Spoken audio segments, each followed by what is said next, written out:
Me?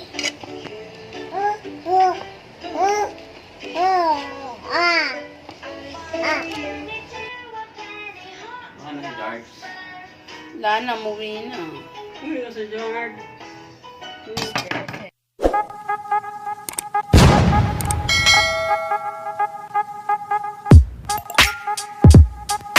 Okay, welcome to my YouTube channel.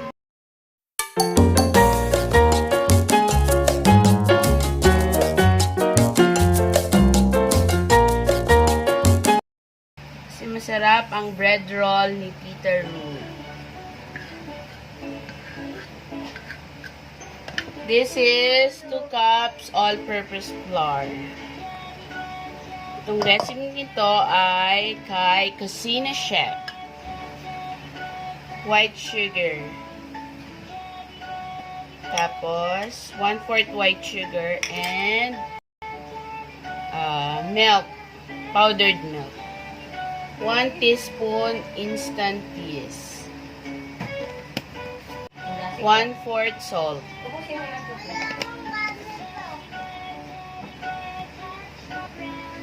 Tapos lalagyan natin ng water.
Ayan. Then, we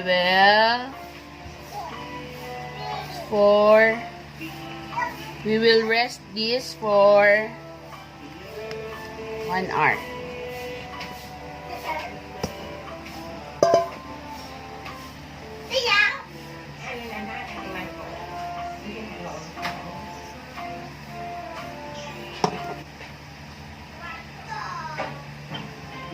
No food in the room.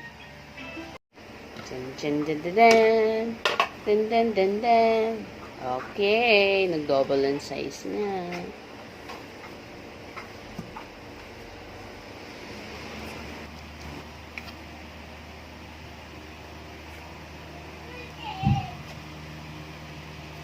Na yan.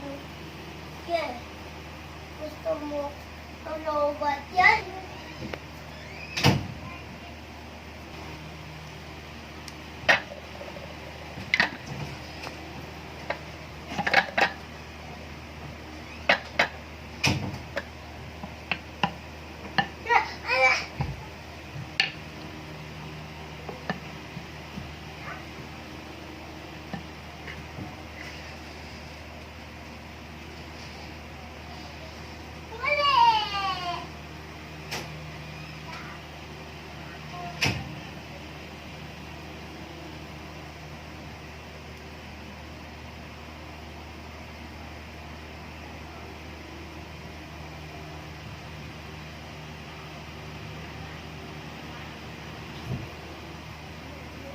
Ito po ay pandesal recipe ni Kusina Chef. Tapos meron akong natitirang hotdog sa ref. So, pinalamanan ko lang siya ng hotdog. Bali, 3 piraso lang yan actually. Dapat 4 kinain na yung isa. Ayan. So, 4 lang yan. Siguraduhin i-sealed. Tapos, iikot mo siya sa egg with water po yan. Yan. Tapos, ilalagay sa Japanese breadcrumbs. Iikot-ikot din yan. Tapos, tsaka ipiprito. Yan. 3 lang yan. Kasi, 3 lang yung hotdog sa na nasa ref. Yan. Hindi nakita ang paglagay ng Japanese breadcrumbs. Tapos, ipiprito yan I made sa oil. donut hotdog. Dapat mainit mo na yung oil para hindi siya mag-absorb ng sobrang mantika. And the rest of the ingredients, bibilugin natin siya at magiging siyang pandesal. So, ayan po. Ilalagay sa breadcrumbs. Yung breadcrumbs po na yan, yun yung mga tira-tirang bread. Tapos, iniipon ko yan, pinapainitan ko muna, tapos dudurugin ko siya. So, ayan na po, ipuproof pa po natin siya. Kinabukasan ko po yan niluto. Ayan, umaga na po. Niluto ko na yung egg, yung hotdog donut. Dapat maraming mantika. Hinay-hinay lang sa paghawak, sa pagbaliktad. Kasi medyo malambot yan. Baka mapipi. Ayan, 2 lang po yan. Tapos yung isang kasi 3. So yung isa, dinagdagan ko po ng mantika yan para lumulutang siya actually. Ayan, di pa ako ganun magmasa ng donut hotdog. Yan po ang aking recipe ng donut hotdog. Don't forget to like and subscribe to my YouTube channel. Bye-bye!